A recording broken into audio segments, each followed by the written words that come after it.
Hey, what's going on, everyone? How you guys doing? Happy Halloween?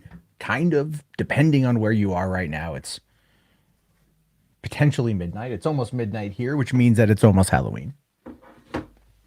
Moving my phone out of the way so it doesn't on the microphone.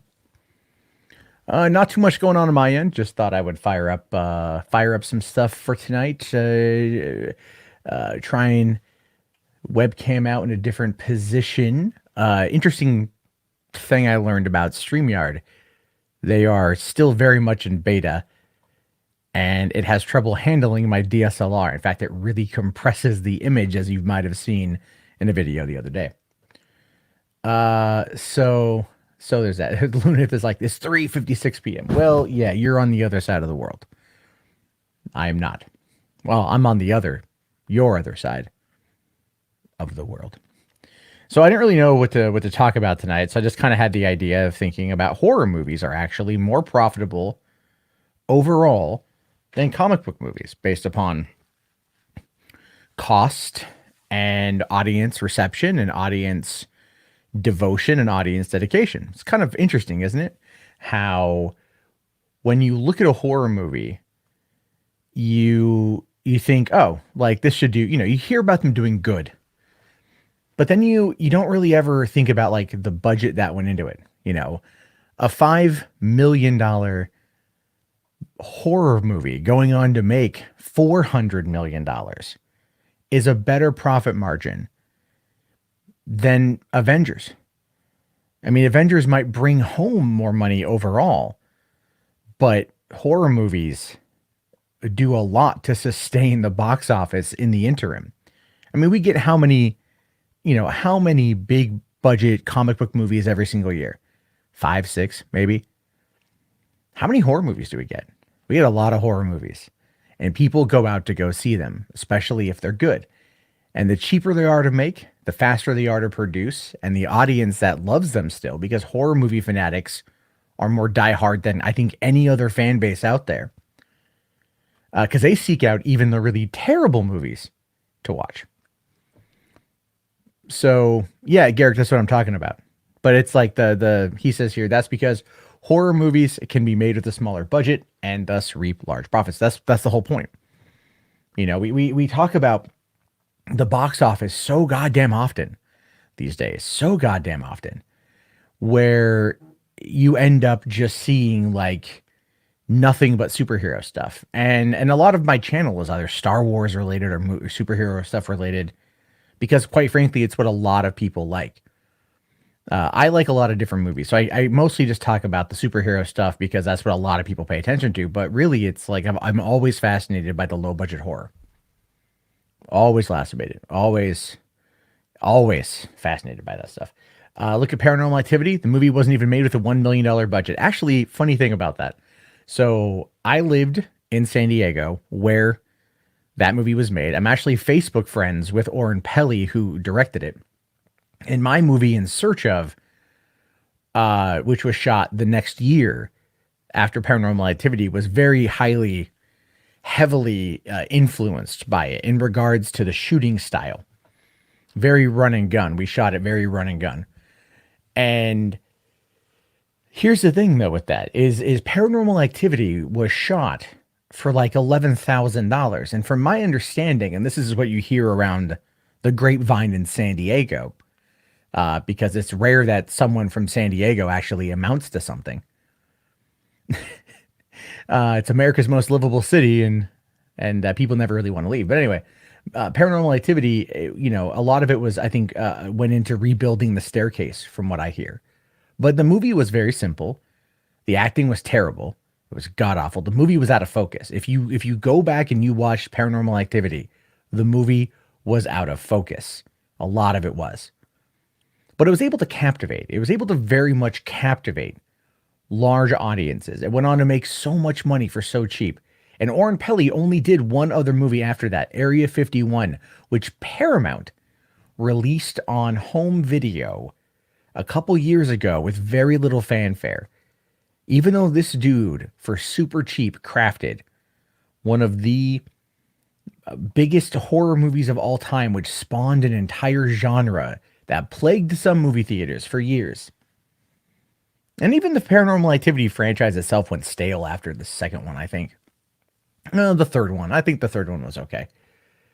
They made so much money. But as a result of that, because Jason Blum was a producer on it and he was able to make these movies for dirt cheap. I mean, Paranormal Activity 2 had a budget of 5 million. Paranormal Activity 3 had a budget of 5 million. When Jason Blum came in and really did a lot of these micro budget horror films that did really well, he banked on that success. It was fantastic to watch. I still love the fact that Blumhouse is putting out the content that it is, as well as the good the good content that it is. Let's see. Lunatheer says Paranormal Activity sucks. The movie is not good, but the concept is good, and the idea behind it is good, and clearly the audience responding to it was good because it made a lot of cash. Escape Room came out with a $9 million budget and made $155 million to the box office. Exactly, Javier. Exactly. These movies, like I would love to write a Star Wars story, but I think if I wanted to get something made, I'd have to write horror. In fact, the other feature film that I did outside of In Search of that I just wrote the story for and then I produced was a horror movie set in a rundown movie theater, the same theater that this channel is named for. So there was a lot of that. Like, you know, we shot it, and it's never going to come out, unfortunately. So there's that. All right, quintessential horror movies: The Thing, The Fly, Evil Dead 2, and Hellraiser. The Thing, Evil Dead 2, I will give you. The Fly, I know people love it. It's Cronenberg. I get it. Hellraiser is clearly good. It's the only one that's good. I would also argue that like Sleepaway Camp was another good one. You've got Friday the 13th is quintessential 1980s horror. Nightmare on Elm Street, quintessential 1980s horror. What else came out in the 1980s? You know, maybe perhaps Silver Bullet was another one. That was really good. I'm sure that was 1980s. Also, Pet Sematary was, I think, the 80s because it's the sequel. That was interesting. Let's see. Thoughts on the Scream movies. I like all of them. Some more than others, but I enjoy 1 through 4. I enjoyed 1 the best, obviously. 2 I thought was a nice kind of like just turn the concept on its ear. And then I thought that 3 was kind of dumb, but Jay and Silent Bob showed up in it. And I like that. And I saw it on a date, and that girl unfortunately passed away a few months later. So that was pretty sad. But because I liked her quite a bit. And then we just kind of fell out of contact. And then I found out after graduation that she had been shot and killed accidentally. And like almost what could be considered a drug deal gone wrong with this guy. It's a whole thing. But you've got, you know, like a ton of great horror movies, even from the 70s, Halloween, Alien, you know, there's tons of great horror movies throughout every decade. Although I guess my question is, what would be considered a great horror movie or great horror franchise outside of Scream from the 90s? Like the I Know What You Did Last Summer. And that was good. I Still Know What You Did Last Summer had Jack Black as a Rastafarian with dread smoking pot with a terrible accent. So it's, you know, up there. It's good stuff. Let's see here. All right. Poltergeist was good. The sequel's not so much. Colonel J, finally had to catch it live. Fantastic, dude. Glad you're here. Let's see here. Have I seen Kevin Smith's Tusk? I actually have not seen Tusk. Nor have I seen Yoga Hosers. I haven't seen them. I think the last movie from Kevin Smith that I watched was probably Red State. And that's only because it's just accessibility. I just was never in a position to watch them. And I think when they came out, I was just at a different place. I just wasn't, maybe just was too busy. But I haven't heard anything good about any of them.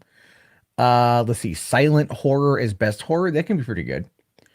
Oh, The Faculty. Can you really call The Faculty, though, a horror movie? I mean, it's sci-fi horror, perhaps, and it's a great take on the Invasion of the Body Snatchers. For one, you have Kevin Williamson's script, which I think Kevin Williamson in horror kind of encapsulated the 90s. And then you've also got Robert Rodriguez directing the movie. You know, his first follow-up from was it Desperado? Yeah, he did it after Desperado. So you got Rodriguez and you've got Kevin Williamson, and then of course you've got Elijah Wood and you've got Clay Duvall and you've got Famke Johnson and Jon Stewart and Robert Patrick and like a good take.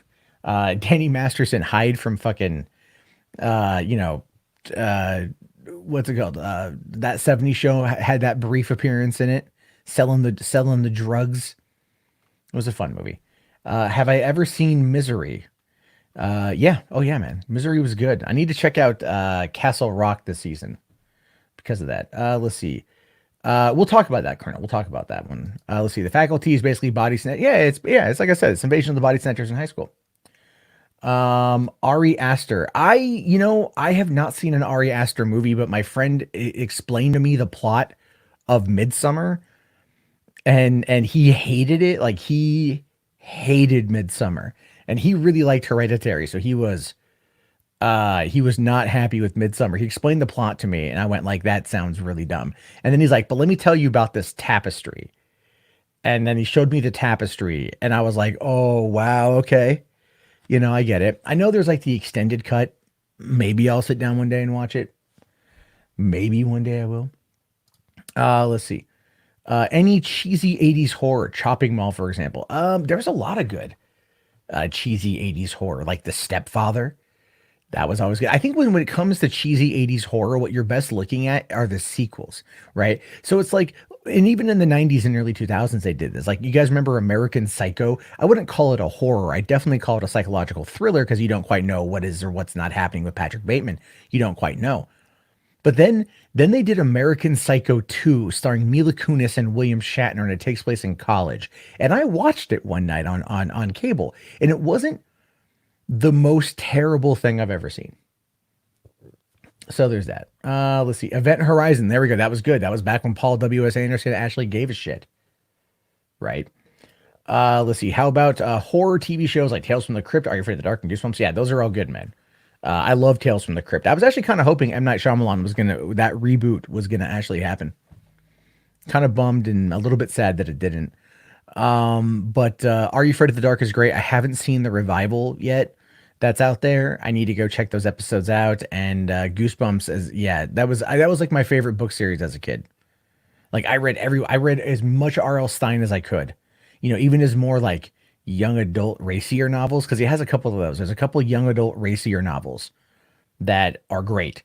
And it's like one of them's like Hit and Run, and like this group of high school friends end up running a dude over and killing him, and then like he starts, like someone's like, "I know what you did," and they're like, "Oh," and I mean, like I read the book like a couple times.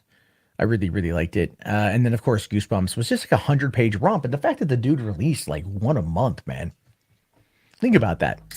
He could crank out 100 pages of multi-genre horror stories for kids once a month. Right? Like I don't get it. Like I mean, I like to think that I can write, but not that fast. Let's see. Silence of the Lambs was 91. Good movie, great film. Jonathan Demme. I don't know why he doesn't work more. Let's see. Oh, hold on. Killer Clowns from Outer Space. Love that movie. Absolutely love Killer Clowns from Outer Space. Even now, even today, 30 years later, still enjoy that movie. I think it's on YouTube too. I think they put that up on YouTube. Let's see here. Okay, slowly started to like Hereditary and Midsummer. They fascinate me like The Shining. That's interesting. I'll have to check those ones out. Oh yeah, Mother. Aronofsky. I try to like Aronofsky films. I do. But his head is shoved so far up his own ass. Like Wes Anderson, shoved right up his ass. I have so much trouble getting into his stuff. Very Bad Things was great.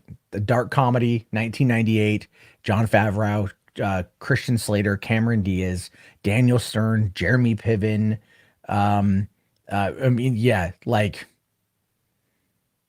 that movie, man. That movie. Holy shit, that movie. I saw that in theaters before I was 17. My friend and I walked up and bought a ticket, and the girl didn't card us, and we're like, get the fuck in the theater. Get the fuck in the theater. Campy's 90s horror would be like The Frighteners. which was great. I really liked The Frighteners. That was a good one. Let's see, the Leprechaun films. Oh, those are great. Those are great because again, the first one treats it like very much what it is. Straightforward horror, Jennifer Aniston boobs. There you go.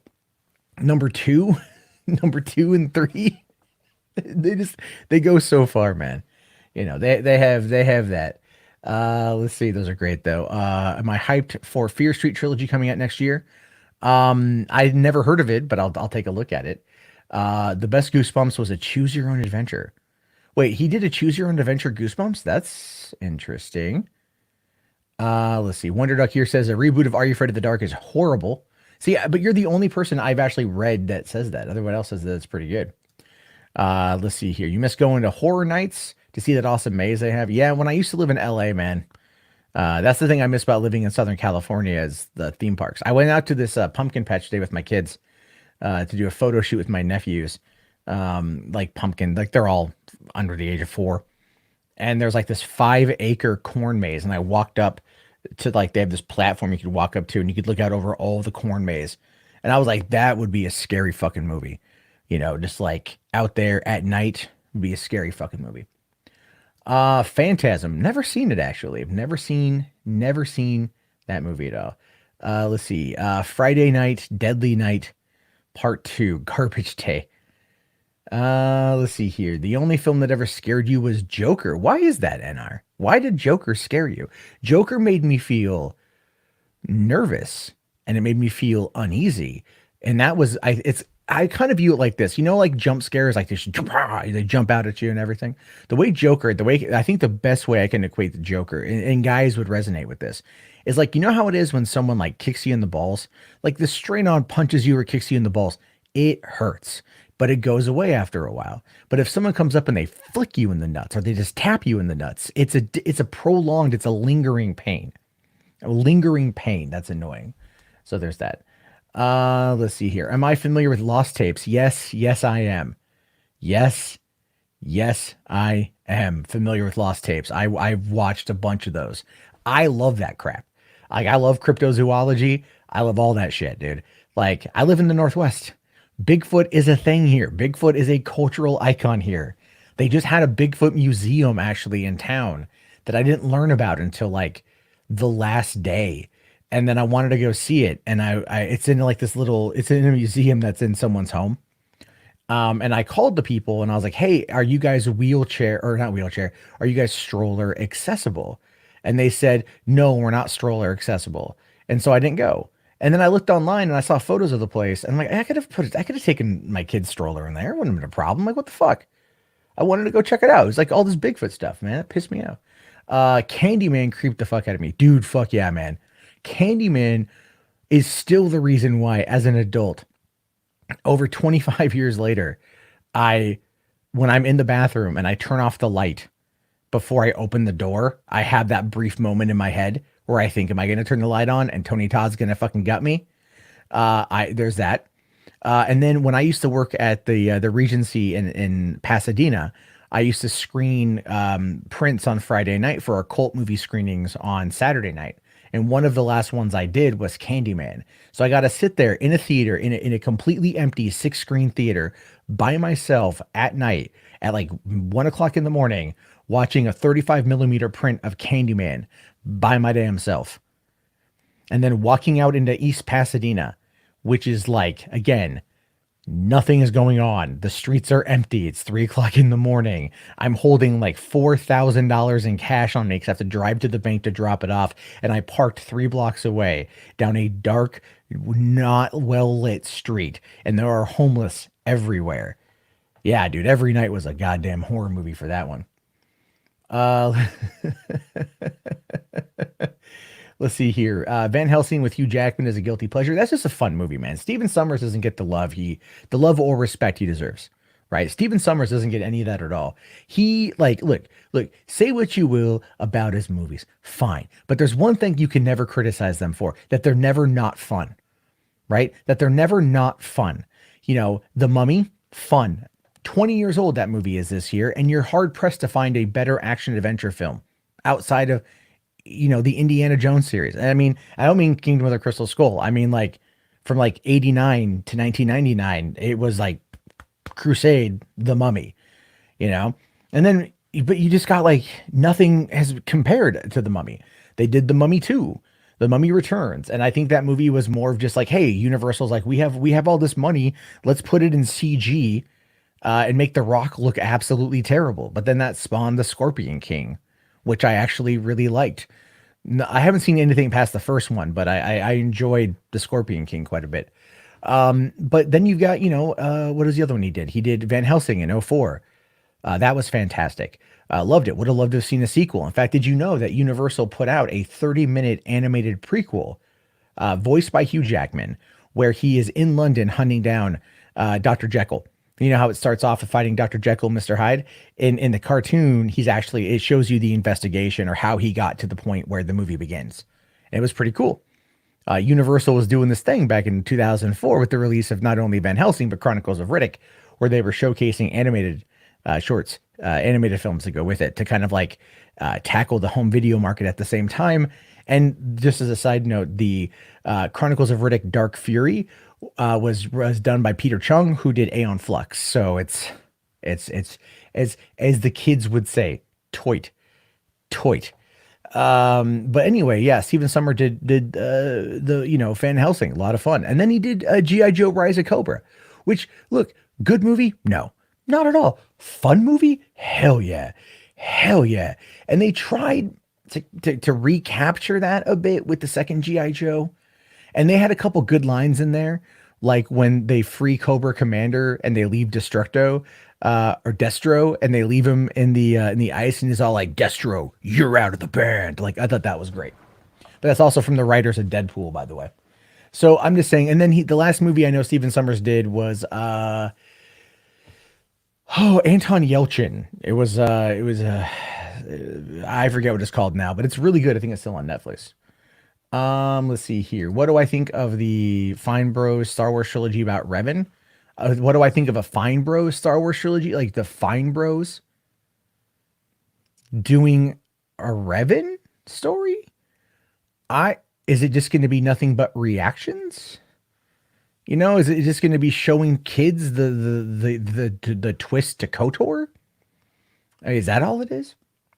The Adventures of Huck Finn is a great Steven Summers films. Oh, did he write it or did he direct it? That's a good one too, with Jonathan Taylor Thomas and Brad Renfro, right? That was a good one from back in the day. Let's see here. Have I seen Haunted Mansion with Eddie Murphy? I did, November 2003. Yep, watched it one time.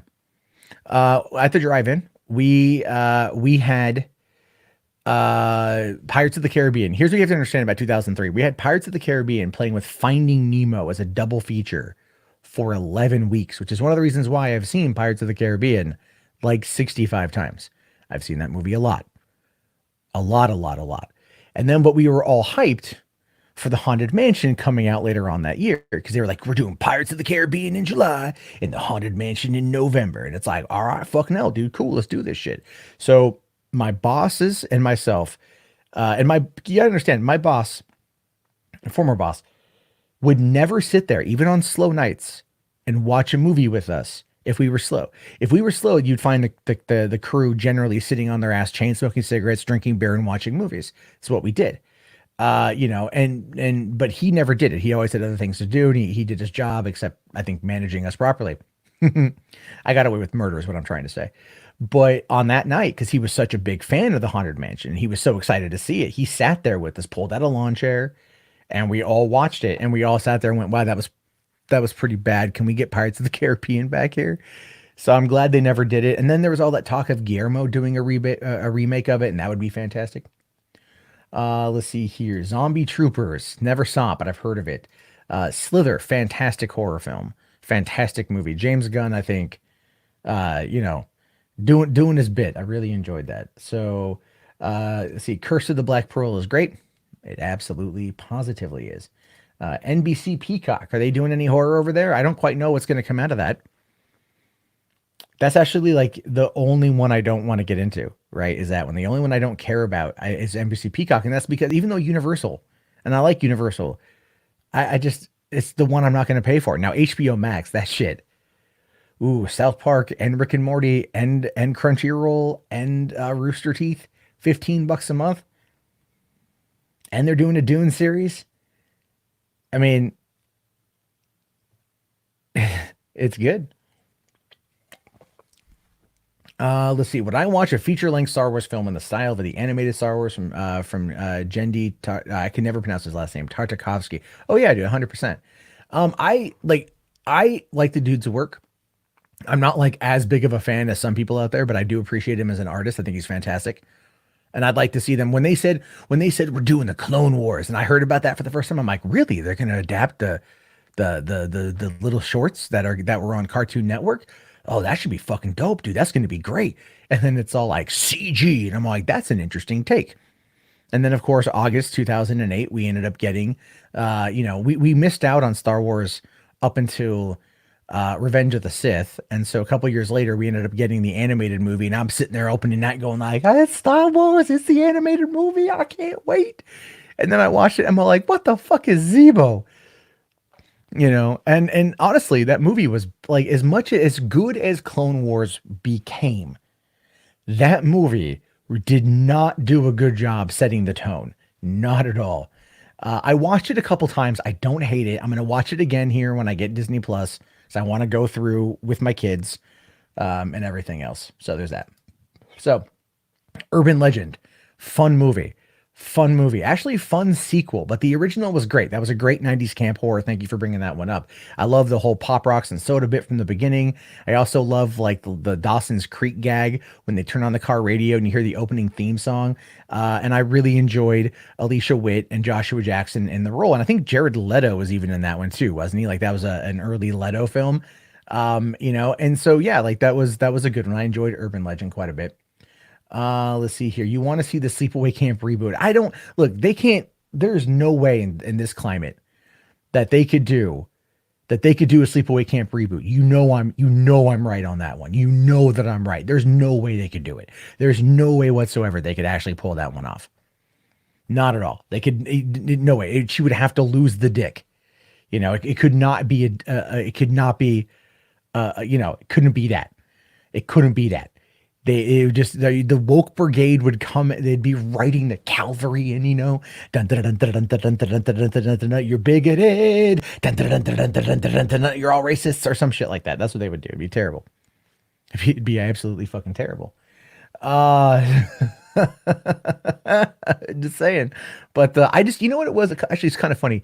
A couple summers ago, not summers, a couple Halloweens ago. I think it was like 5 or 6 Halloweens ago. I was back in San Diego.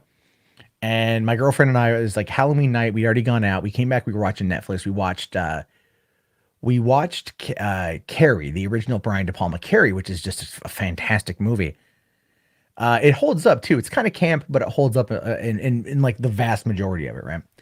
But anyway, let me just get that. So basically, we were talking about movies that scared us. And when I was a kid, and I'm gonna catch so much fucking shit for this, but it's okay. Two horror movies really impacted me when I was a kid. One was Sleepaway Camp 3. 3 fucked with my head. And then also Dolls. So, what we decided to do was we watched both of those movies that night. After we did Carrie, we watched Sleepaway Camp 3 and we watched Dolls. And Dolls is corny as shit. I don't know why the hell it scared me as a kid, but it did. But it holds up a bit in regards to some of the aspects of horror. Sleepaway Camp 3 is I don't even know why. At this point, I still can't quite figure out why. I remember the night that I saw it, I was at my friend's house, and we used to do this. I'd go to his house, and we would like stay up all night watching movies. We'd do like Steven Seagal nights, because his parents recorded everything off of cable. They had HBO or Cinemax or whatever, so whatever was on, they'd record it, and we'd stay up all night watching it. And then, but he's like, "Oh, you got to see Sleepaway Camp 3." And I think it was because like we were like 11 or 12, and he was all like, "There's nudity in it," like, oh, you know. Like prepubescent preteens would do. And so we ended up, that I saw that back then and it just scared the shit out of me. And then Dolls, I remember my cousin was throwing a party. Like, he wanted to throw this party, like a boy girl party. Again, we were like 13, you know. Him and I are the same age. So he was like 13, and all like he was popular in school, and he brought like all the cute girls over, and I was all like, "Hey, what's going on?" And they're like, "Oh, your cousin's here." And I'm all like, "Yeah, yeah, yeah, yeah, yeah. Who knows? In 30 years, I'm gonna be an idiot on the internet talking about movies and shit. Do you want to date?" And of course, the answer to that would be no, because it was the 90s and this wasn't popular. But anyway, we ended up watching Dolls, and it scared the fuck out of all of us. Maybe that was what it was. Let's see. Have I ever seen Jennifer's Body with Megan Fox? Yes, I did. I liked it, even though I don't like Diablo Cody, but I like that one. I thought the story was pretty good. I thought it was pretty entertaining, and Jennifer and Diablo Cody needs to 100% stick on that type of shit, and I would watch her stuff. Otherwise, I can't stand her because Juno was just god awful. Thoughts on Beetlejuice? One of my all-time favorite movies. That was one of the ones my mom and I went to go see back in was it 88 or 89 when it came out? I think it was 80, probably would have been 88. I think it was before Batman. Anyway, we went to go see it and we both loved it. And then we went back the next day and saw it again because we both loved it so much. So yeah, Beetlejuice is one of my all-time faves. Um, let's see here. So, Night Flyer, Bordello of Blood, or Demon Knight. I never saw Night Flyer, but Bordello of Blood I liked. What is it? Angie Everhart, man. Whew, she was so smoking hot. I have a thing for redheads. And she was just, the vampire and like everything. And oh man, well, I still remember that was at 2, 4, 6, 8. You can watch me masturbate. And then all like, please. And Dennis Leary I thought was good in that one. And then I believe Erica Laniak was also in it, and that was a good one. I mean, it was okay. I should say it was okay. It was fun, but it was like dumb. Demon Knight, I really liked. Jada Pinkett Smith, or just Jada Pinkett back then, did a great job. William Sadler was in that one too. I thought that was great. And I like the setup for Demon Knight a lot more than Bordello of Blood. But I do think if Tales from the Crypt comes back, doing TV movies would be fantastic. I think that would be the way to go. And I wouldn't be surprised if HBO Max decides they want to bring it up. So there's that. Let's see here. They should make a Star Wars movie in the animated style, the TIE Fighter fan film. Oh yeah, dude, 100%. Give me that. Give me that anime. I don't even like anime, but I'd watch the hell out of that. Okay, let's see here. Could I see a remake of Hellraiser? Seeing that's going on 40-year anniversary. Well, they were supposed to, Jamie. They've been talking about a Hellraiser reboot, remake, remix, whatever for years. They actually just recently were talking about doing that, and a lot of people, I think it's generally in favor of, but for the most part, I don't know. I'm like I would like to see a reboot at this point. It's because the franchise like it started off really good. The first couple of them were okay. I mean, the first one was really good. Second one was kind of but whatever. Those are the way the movies work, and then it just kind of went downhill. Then it's like Hellraiser in space. And that concept doesn't always fly. They tried it with Leprechaun in space, dumb as balls movie, fun, but dumb as balls movie. You had Jason X, Jason in space, which for all intents and purposes, I think has the best Jason moment of all time for the absolute wrong reasons. And there's two of them. One of them is when they're all running from Jason and that guy just says, he just wants his machete back. And then he dies, which is fantastic.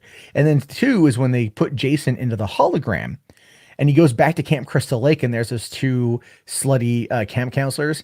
And they're just like, you can watch us drink and smoke and have unprotected sex. Or no, have premarital sex. Yay for premarital sex. Right. And they all giggle. And then it just does a smash cut to him. And he's got one of them or maybe both of them in a sleeping bag and he's just bashing them repeatedly against a tree while they giggle was just too goddamn funny to me. Too goddamn funny. So there's that. There's a lot of that shit. So many movies are like that from back in the day that just have these great moments in them. Let's see. The Blob messed you up. The 50s Blob. I never saw the 50s one. I saw the Carpenter version. Let's see here. Night Flyer, Highway to Hell, Demon Knight, and Puppet Master. Is Highway to Hell? No, I'm thinking Quicksilver Highway. Okay, so anyone here remember the movie Deadly Friend? I don't, actually. I'm sorry. So, let's see. Freaks 1932. What was that movie? Wasn't there one called Freaked from like 1991 with Alex Winter that he wrote and directed? Let's see. The overall conceptualization of the horror genre needs to be reimagined as a whole. KM, how exactly do you mean that? Because I kind of feel like they are, kind of revolutionizing it now with how much diversity there is in horror, and there's a lot of diversity in horror. I mean, look at Jordan Peele and his movies have done quite well. You had Ma coming out, with I can't think of her name right now, but I do know it. She's in that. I mean, like, there's a lot more diversity in horror these days. Like, I just saw the trailer tonight for Underwater, that Kristen Stewart one that kind of looks like a prequel to Cloverfield. And I'm not gonna lie, it looks like The Abyss meets Alien, and it looks all right. Let's see here. You'd love to see a Blair Witch Project reboot with Alex Jones crashing satanic rituals, dude. That'd be great. I'd watch that in a heartbeat. I would love for there to be another Blair Witch Project. Like, I didn't see the 2016 version of it. I just never got around to watching it. And I feel bad about that because, for one, like, I love Blair Witch. I've talked about it frequently as being one of my favorite things ever. And one of the things that really got me into point of view found footage movies, which I'm a huge fan of. And then I look at all that and I go like, well, I just didn't watch it. I don't know why. I guess it just didn't do super well with super people. Have I seen the horror movie Uncle Sam series? I haven't, but it sounds super patriotic. Let's see here. You were in the Navy ship doing duty for 6 years, 6 years of special duty. You went to the theaters to escape the ship. That's how you saw movies. Went to movies having no clue about the movie. You saw Alien with no warning. Oh, dude, you're lucky, man. Uh, Sleepy Hollow from '99 was pretty good. Enjoyed Christopher Walken as the Headless Horseman, and I believe that was Jeffrey Jones's last movie, if I recall correctly. After that, he was outed as being kind of a pedo, and we have not seen hide nor hair of him. And if they do Beetlejuice 2, he won't be in it. Just saying. And Ortho is dead, so there's that. Let's see, Dawn of the Dead or Return of the Living Dead. Oh man. Okay. I saw Dawn of the Dead for the first time, I want to say in about 2007. It was on Halloween night and it was on Encore. And I turned it on and I don't know why, I'd never seen it. I'd seen Night of the Living Dead. I love Night of the Living Dead. I've seen Savini's version of Night of the Living Dead, just never saw Dawn of the Dead.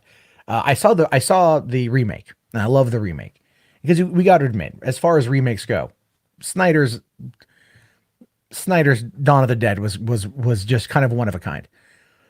And so I sat down and I watched the whole thing and I had the lights on the whole time. And I was so freaked out by the end of that movie. I was so unnerved by the end of that movie that I loved it. It stayed with me for days. Then I went and I watched Return of the Living Dead. No, yeah, no, sorry. Night of the Living, what was the third one called? The Day of the Dead, which I also love that movie. And then also Land of the Dead I liked, and Diary of the Dead I also really liked. I didn't see Survival of the Dead, his last Dead film, but I will maybe one day. But Return of the Living Dead for me was campy as hell, and it just kind of like lost me. And then like the second movie with the talking zombies, when like the grave robbers cut that chick's head off, and she starts kind of moving around, and they stab her, and she's like, "Get that damn screwdriver out of my head!" It just lost me. But Return of the Living Dead Part 3 scared the fuck out of me as a kid because that was an actual return to horror. Like the body horror, man. Like, holy shit. Like that chick is all like fucking glass shards in her neck and whatever. And then you have like that, was it the one Mexican like drug lord or whatever, or gang leader or whatever, and she like kills him, but then like pulls his head and spine up, and then he ends up like walking around like that. I mean, you know. And then of course at the end it goes all Romeo and Juliet on me, but yeah, it was pretty that was a fun movie. That was a fun movie. Saw it back in the day. Fright Night 1 and Fright Night 2. Never saw Fright Night 2. Love the fuck out of Fright Night 1. Never watched the I never watched what's it called? The remake. I never watched the remake. Oh, let me just go back here. Have I seen House on Haunted Hill? I saw the 2000 or 1999 version with Jeffrey Rush, which I actually kind of enjoyed. I haven't seen the original Vincent Price version. And then am I thinking The Haunting of Hill House or House on, I don't remember the title, to be fair. Let's see here. Zombieland is basically Snyder's Dawn of the Dead meets Dead Rising. Yeah. You know, Sony has made two Dead Rising movies, right? Sony has made two Dead Rising movies. They're on Crackle. I haven't seen them. Creep Show, fucking fantastic. And I've heard the new series is good. And I just got the press release emailed to me today that they've greenlit season 2. I still need to see Zombieland 2. I haven't seen it yet. I'm seeing Terminator tomorrow. Maybe I'll try to go see Zombieland this weekend. Did I see Nightmare on Elm Street 3? Is that Dream Warriors? I know Rennie Harlan directed that movie. I know I'm sure I've seen it, but it's like, again, outside of the first one, they all kind of blend together. Do I think they would make an Outcast movie? That would be really cool. And it would have to be point of view found footage would be great. But I think the problem with Outcast is you would have to have more than one person. And that feels like such a singular standalone thing. But what I'm not a huge fan of with Outcast is the super. I know, like it's like a demon ghost sort of thing. I just kind of wish like the inmates had taken over the asylum, and that's what it was, and that it wasn't some kind of possession situation. 13 Ghosts is great. I love that movie. Have I seen the Texas Chainsaw Massacre movies? I have. Yeah, I have. I saw the originals, like the originals, because they were just like, I mean, the originals, like, I remember when like Leatherface puts that dude on the hook and he's still twitching, like that fucking sits with you. Or he runs up and just like bops the dude on the head too. I think it's the same guy, but that was fucked up. But I will say this though, I do unironically love Texas Chainsaw Massacre: The Next Generation. That is a guilty pleasure movie if there ever is one. That movie is so bad, but it's so good at the same time. Thoughts on Rob Zombie horror films? I could take them or leave them. I enjoy them. Like, for example, Halloween 1, his reboot of Halloween from 2007, I thought was really good. Halloween 2, I thought was really fucking terrible. And then, of course, House of Thousand Corpses, I thought was really good. I thought it tried a couple different things. A bit slow in times. It wasn't the perfect horror film, but, doing The Devil's Rejects, I thought that was pretty interesting. But again, I only saw it like one time. And then I know 3 from Hell came out, and I want to watch it just to kind of complete the trilogy, but it's also been so long since I've seen the other ones that I just don't really care. Like the last time I saw House of a Thousand Corpses was 2003, right before I went to go see an early screening of The Matrix Reloaded. So it's like, that's how long ago that was. And I just haven't really like cared. Rob Zombie likes to make movies for Rob Zombie, and that's great. And he likes to go for specific audiences, and that's fantastic. And I have no problem with that. But I have to like maybe find myself in the right mood to watch it. Let's see here. Which is a better movie? Resident Evil or Underworld? Well, I don't know. I think Resident Evil is a better franchise. I just do. I mean, I don't have anything against Underworld. The fact that it's Romeo and Juliet with werewolves and vampires, I think is interesting. And I remember when they promoted that movie at Comic-Con and they had a panel for it, with Kate Beckinsale coming out, which was nice. And then the sequels just kind of went really bad after a while. The second one was pretty good, I think. But then number 3 wasn't like, that was a Rise of the Lycans, and then they brought her back for 4 and 5. But Resident Evil, I think it's the first one is really, really solid. And then the second one is fun, albeit corny. The third one, they tried something different with the shadows. They tried, I really enjoy what the third one did, like how it attempted to kind of like change the game a little bit. But then number 4, I think, was a straight up fun movie. And then 5, I can't even tell you what the fuck happened in 5. It was so goddamn bad. Or am I thinking of number 5, where they try to escape the hive again? I finally watched that before going to see the last one. And by that point, it's so what the hell? It's just, okay. Yeah, like, okay. Okay. I kind of just like let it go with that. Let's see here. The popularity of Stranger Things, could it be with the popularity of Stranger Things and could you see a revisit of the Greasers? I don't know what the Greasers are, unfortunately, but I just fill me in on that one. They should make a Five Nights at Freddy's movie. They did. It's called Banana Splits, and it's coming. I think it's already out on DVD. Did I ever see Scooby Doo on Zombie Island? No, I didn't. No, I didn't. But I did watch Scooby Doo quite a bit. Man Thing, never seen it.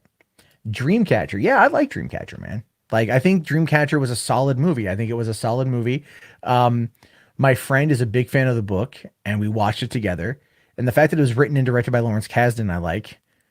But it gets to the end, and it was really funny watching it with him for the first time because he's like, I'm like, oh, so how close is it to the book? And he's like, yeah, it's pretty close to the book actually. And then it gets to the end, and I Duddits happens, and it's just like he just blurts out, "Oh fuck you!"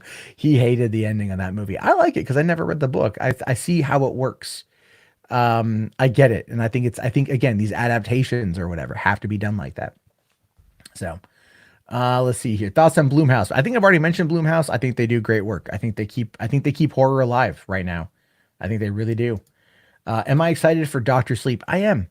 I'm going to be very curious to see how it basically creates a sequel to Kubrick's movie while telling Stephen King's story, because that's basically what they're doing. Like I was watching Ewan McGregor on Jimmy Kimmel this morning, and he was talking about how like they found a nice I think Michael Flattery's the director, and they found a nice middle ground that will appease both fans, and I think that's good.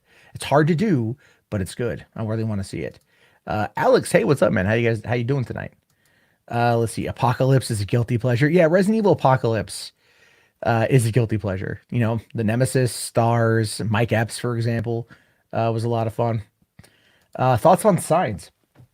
Signs is a solid movie, man. It's a second entry. You know, it's Shyamalan's third movie. I don't almost want to say second. That was Unbreakable. It was his third movie, which was solid.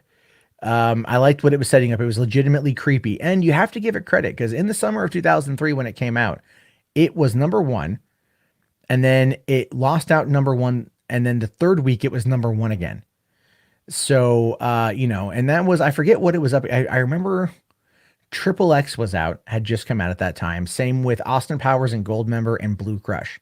And I say that like because I know it pretty well because on our marquee at the drive-in, we had someone had gone up there and changed the sign.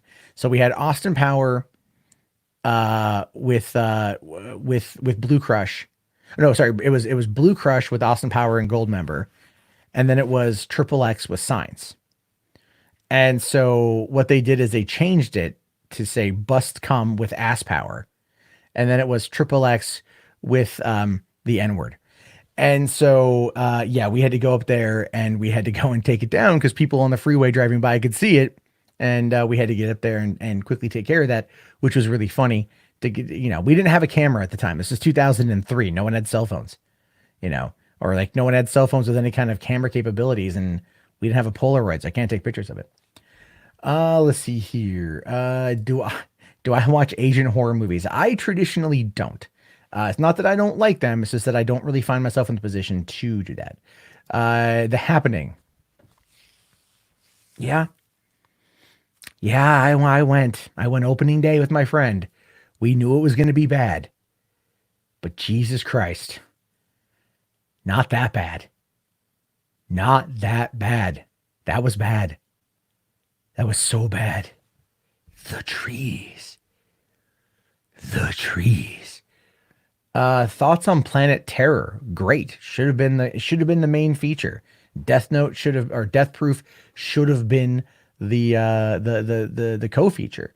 But Planet Terror was really good. That's a solid movie. Thoughts on The Village? I like The Village actually. I really enjoyed it. I love the twist. I thought the twist was great on The Village. That was a lot of fun. And they people like to give it a lot of shit, but I think it's one of M. Night Shyamalan's like better films. I mean, it's way better than Lady in the Water. What the hell was that movie about? Let's see. Will horror movies survive? Those are dying in theaters. Actually, they're doing okay because they're so like. Let me take a look here. Ready or Not, right? Wiki. Let's take a look at Ready or Not. That's a movie that's done pretty well. My friend said that it was his favorite movie of the year. He was actually really pissed off he couldn't watch it today because he does this like marathon, but whatever. So the budget of Ready or Not was $6 million, and the box office take home was $56 million. So there's that. right? I mean, that's not bad. That's a $50 million take home minus marketing fees, as well as the marketing budget, as well as the theater cut. But let's take a look here. I'm just bringing up Crawl. Crawl, I actually really liked, by the way. I thought that was a lot of fun. Oh, pardon. Sorry. Crawl had a budget of 13.5 million with a take home of 90 million. That's not bad either. That's again, that's some seriously good cash right there. So horror movies, they're no, they make money and they consistently and continually make money. I'm kind of curious here. Ma film. Okay, let's take a look here. Ma. So Octavia Spencer, that's her name. Okay, so Ma had a budget of $5 million. Again, this is Bloomhouse. Bloomhouse likes to rock these micro budget films. $60 million take home on a $5 million budget. That's 12 times the budget. 4 times the budget is generally considered profitable territory. We're talking about 12 times the budget. So there's money there. There's tons of money there. Just because you don't see it in regards to, let's say, in regards to the overall box office. I mean, it does really well. I mean, look at let's say, okay, Us, Jordan Peele's follow up to Get Out, had a budget of $20 million. It pulled in a worldwide take home of 255 million. That is not bad at all. And I'm kind of curious what exactly how let's see, Get Out. I want to see what Get Out did. Where's it at? Okay, Get Out had a budget of $4.5 million, right? Because it was a very small film. It brought home $255 million worldwide. So just Jordan Peele in 2 movies of Bloomhouse for a total budget of around $25 million for both has pulled in profitability of $500 million. 500 million for just those movies. 2 films. The Conjuring franchise, over $1 billion. Warner's keeps making them because they make money. This is why it's more sustainable at the end of the day. Let's see here. You want to see a reboot of Wicker Man? Nah, man. I want them to re-release Wicker Man. I want them to re-release Wicker Man as a one-night Fathom event screening, and I would go to that shit because I remember when Neil LaBute showcased that movie at Comic-Con. He showed us the opening of The Wicker Man, starring Nicolas Cage at Comic-Con. I think it was like 2006, I think. And then getting the movie a couple months later and watching the movie was so fucking funny. Just the beast, the beast. Like we watched that movie a lot. That movie was terrible. It was great. Let's see here. Okay. Let's see. Horror doesn't have the mindless toxic fans like Marvel or Star Wars. Well, I don't want to say the mindless toxic fans, but I've met some douchey horror fans. But I will say this though, the vast majority are cool as shit, right? Like I know they're counterculture and like they a lot of people who like horror kind of like counterculture type, but they're very friendly. They're very friendly. And you're right. It doesn't have as crazy as an online debate. Like it's not going to, people aren't going to sit there and get into these massive flame wars over, who died better, right? Was it, who Jason killed? Kevin Bacon or Crispin Glover, right? Like that kind of thing. Favorite Treehouse Simpsons of Horror segment. I think for me, my favorite one is the one that they've edited for television, and they always edit this for television.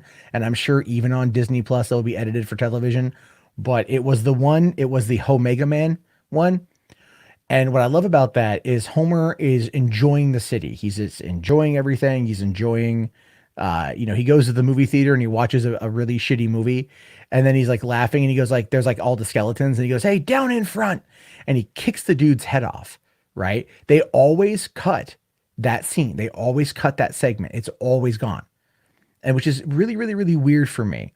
But I always love it. I need to watch this last one. I haven't seen it yet. I'm actually, you know what I'm hoping? I'm hoping that on Disney Plus, they actually have the Treehouse of Horror, like as a collection.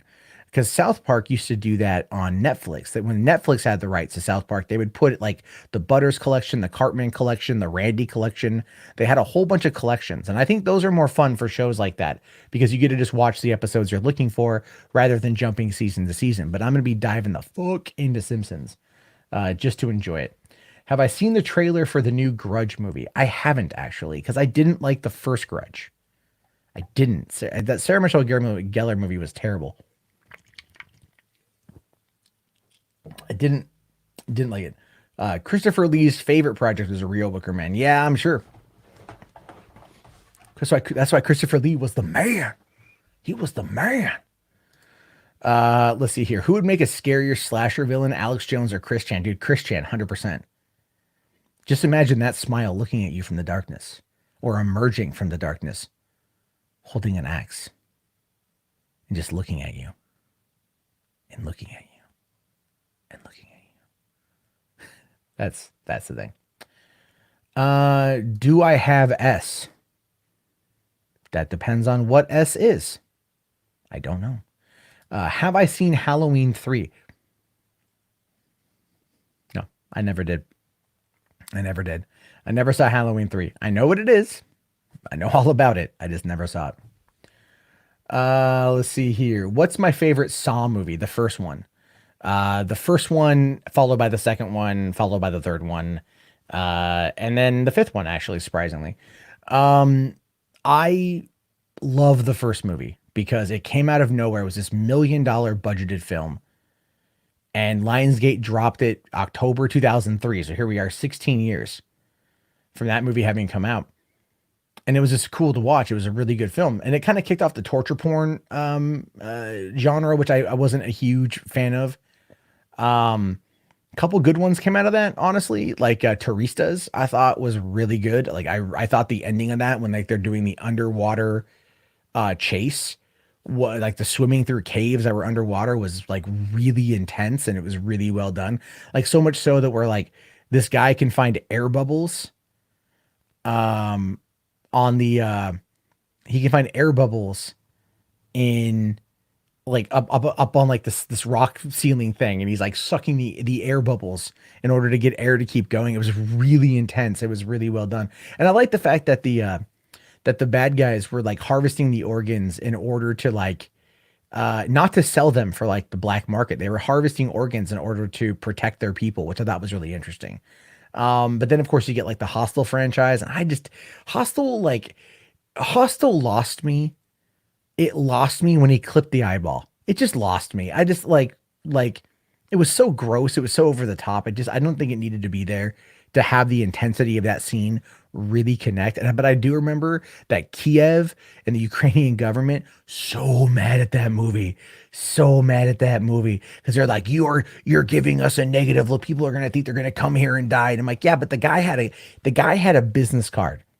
The dude, the gangster at the end that the guy kills has a business card it says like Russian.gangster.com or something. Like it's like such an on the nose thing where you're like, that was so stupid.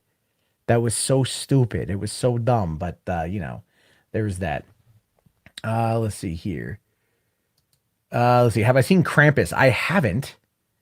I own it because Trick or Treat is like my favorite Halloween movie, but I might pull it out tomorrow and watch it. Let's see here. I heard Walmart is considering selling Voodoo. I heard that today too. If Sony, if they got 100 million people that use Voodoo, why the hell would they sell it? You've got 3,300 movies. Christ, dude, that's cool, man. I'm happy. So let's see. Will the Simpsons movie be on Disney Plus? I think so. Yeah.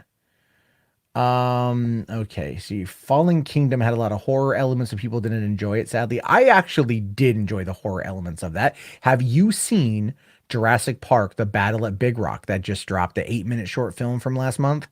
That was actually really interesting, and Colin Trevorrow is giving us exactly what he's going for with Jurassic World 3, which is horror, and I think that's going to work real well.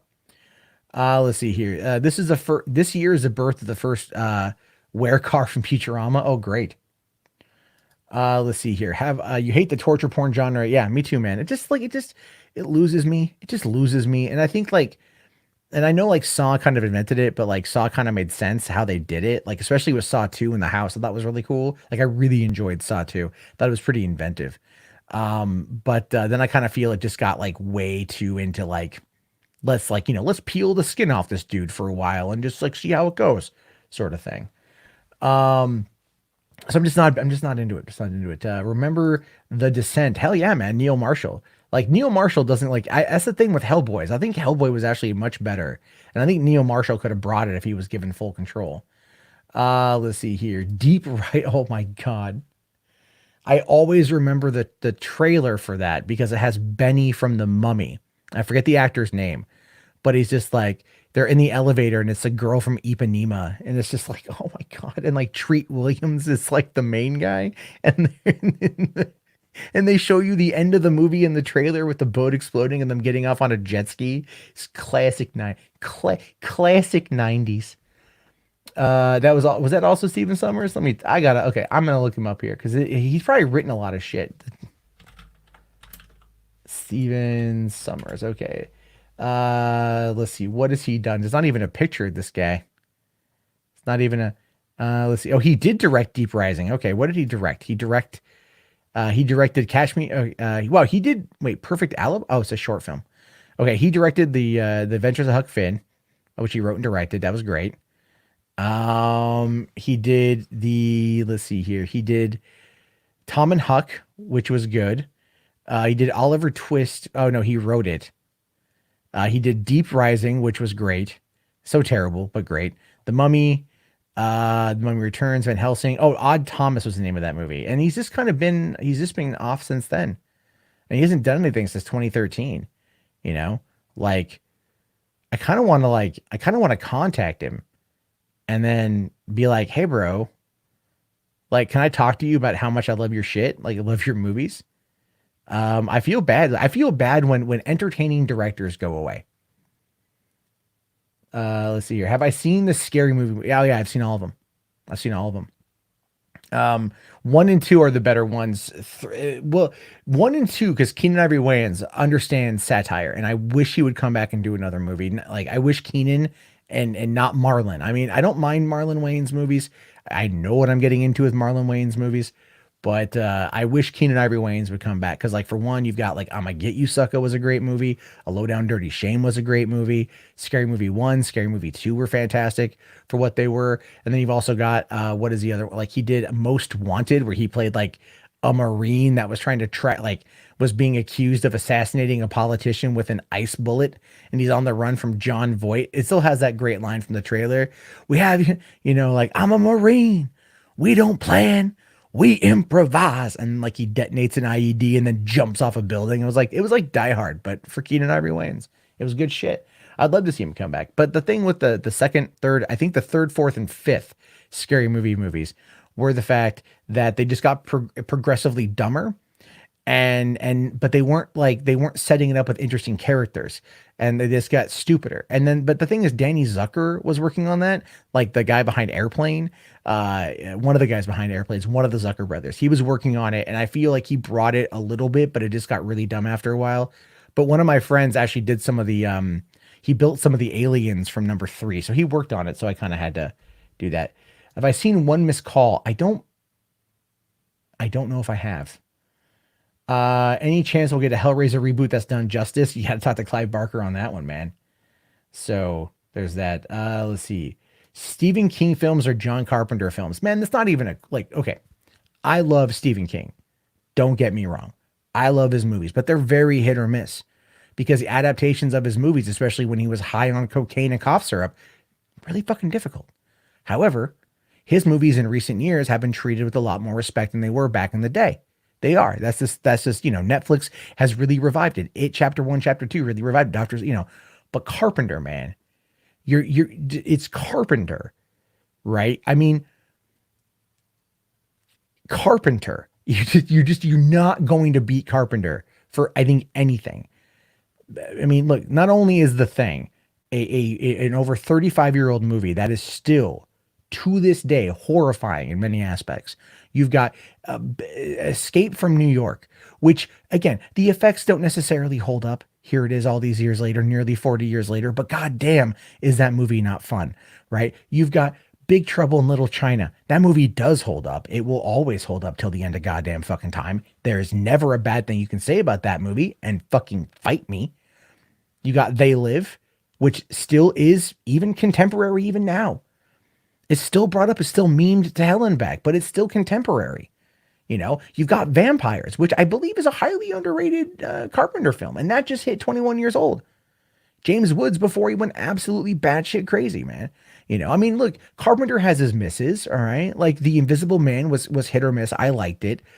Ghosts of Mars was not as good as it could have been, but it was something different. And Carpenter likes to do things that are different. And I know he hasn't done a lot since then. I'd love to see Carpenter come back as like not just a producer and doing the soundtrack on Halloween, but like to see him come back and like fucking nail it one more time. But I think at this point he's kind of old and like a little bit, I don't want to say like bitter, but like he definitely doesn't like Hollywood. Oh, right. Maximum Overdrive. Holy fuck, I forgot about that movie. The one film Stephen King wrote and directed. I just love the opening of that one where the ATM calls him an asshole. Honey, you're taking forever, but this ATM has called me an asshole. That was a good movie. That movie scared the fuck out of me too, because I didn't know what it was when I first saw it. And like I watched like the part where the steamroller starts taking out the kids on the bikes, the baseball kids, and they start getting run over. You start seeing the blood on the steamroller. Yeah, that I mean, no, the thing is, man, I will say this though, my favorite part of that movie was the fact that the bad guy semi truck was the toy truck with like the Green Goblin on the front of it, and on the side of the truck just said the tagline, "Here comes another load of joy." I was like, yeah, dude, I fucking love Maximum Overdrive. It's such a fun movie. Let's see here. They Live might be the greatest film of all time. It definitely has the best cripple fight, 100%. Happy Halloween, Javier. Oh, it is Halloween on the West Coast now. Gremlins, yeah, man. Joe Dante did a great job with Gremlins. Really did. That movie's fucking scary as hell. But I have to say, I've seen Gremlins 2 far more. And Gremlins 2 is such a weird departure from the original, but it works on so many levels. And I understand, like, people want a third one, and I do too, but like they got to crack that code, you know. Let's see. Dr. Sleep needs Stanley Kubrick. Well, he's dead. And Stephen King hated Shining, so you're not gonna like that wasn't gonna happen. Let's see here. The Mist. Fucking adore that movie, dude. A couple years ago no, it was like I'd say 9 years ago. Couple 9.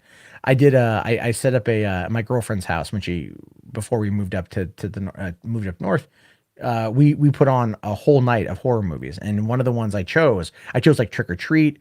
I believe I chose Quarantine because I wanted people to see Wreck, but like they weren't going to sit their subtitles, even though that movie is brilliant. But that was one I had chosen, but it didn't end up getting played. But I also chose the black and white version of The Mist, which I think Frank Darabont did such a great job. And I don't know why. I know he's pissed at Hollywood too after everything with The Walking Dead, but man, I would love it if he was able to come back and like actually, you know, fucking just like make something again. God damn, it's been 25 years since The Shawshank Redemption and shit. So Gremlins 2 is a masterpiece. Agreed. Gremlins 2 is such a lighter tone film, but you've seen that one more too. You just, I mean, like it's, you know, I mean, Gizmo goes full Rambo and shit. Like, it's just such a weird movie. It's such a weird movie. Oh my god.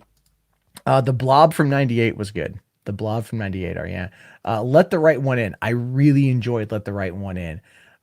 It was a bit dry at times, but I felt that it had a nice build up to the end. I really enjoyed what they did. Matt Reeves' Let Me In, I thought, while nowhere near as good as Let the Right One In, I still think it captured a lot of the a lot of the subtleties from the original film, and I really liked it. Here's one for you guys. If you've seen Fido, press 1 in the chat. And if you've seen Fido, press 1. And if you don't know what Fido is, you need to go and see Fido.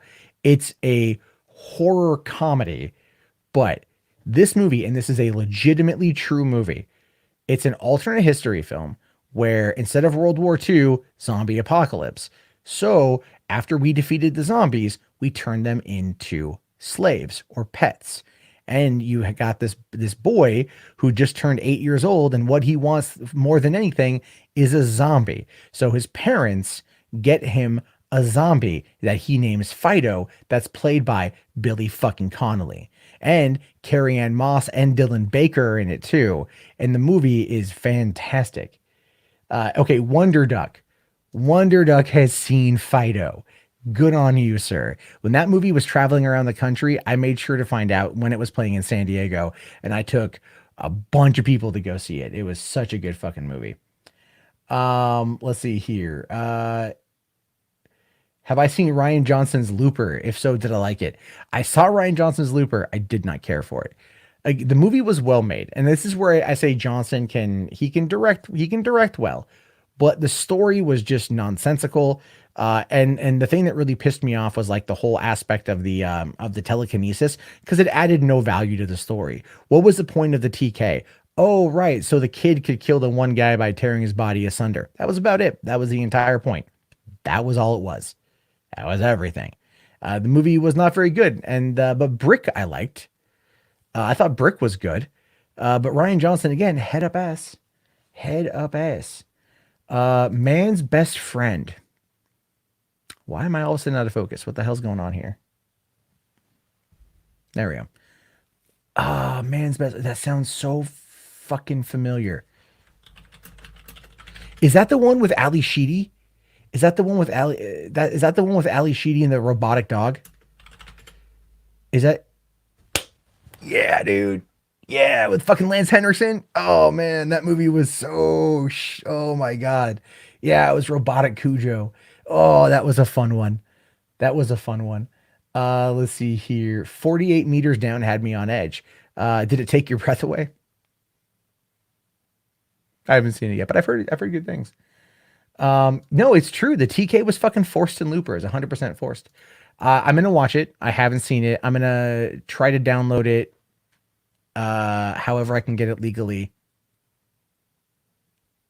100% legal, and watch it so I can review it. Let's see here. Was Looper inspired by Akira at all? I don't know. Maybe like the shittier parts of Akira. Everything was inspired by Akira.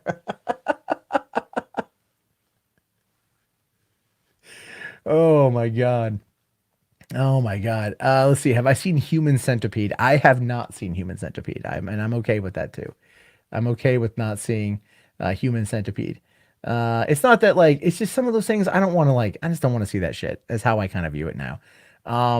Here's one. The Collector. Did you guys see that? I haven't seen The Collection. I haven't seen the sequel yet, and I know I'm many years behind. But The Collector is a fucking good movie. That's a damn good movie. Let's see. Get Shudder. It's cheap. How much is Shudder? Let me take a look here. Shudder price. Oh, $6 a month isn't bad. Or I can get the yearly membership for 57. That's not bad. Okay, that's not bad at all. I do like horror. I don't watch enough of it. Let's see here. How'd The Collection piss you off? Because like I mean I don't know, man. Like I've only heard good things, but like The Collector, you got to admit that was fucking sick. Let's see here. The Human Centipede is something your friends joke about at school. Yeah, I mean, people joke about. I mean, people like to joke about Human Centipede iPad, right? That's a great South Park episode, and I just like every time. Like I remember when Human Centipede. It might still be on Netflix. I saw it on there, and it just never really interested me. You know, it just never really interested me. Like for some reason, like it's stuff like that that's gross for the sake of being gross. Doesn't really do it for me. So there's that. I haven't seen Midsummer. Don't know if I will. Hold on, where's that at? Is it the same Collector from the MCU? No. Imagine Saw and a cat burglar got together. Like basically the story is this one guy is a jewel thief and he is casing a house that he wants to rob. He works on it in regards to like as a crew. And he goes in to rob the house. But what he realizes when he gets into the house is that a like killer, a serial killer, very much like Jigsaw, has rigged the house with a shit ton of traps. And it's like brutal. Like the cat scene in the window.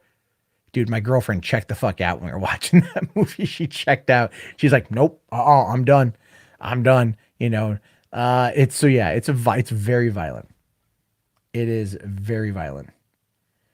They had elaborate traps that were totally impossible to suspend disbelief. Yeah, I kind of hate when that happens. Like Saw kind of got like that towards the end.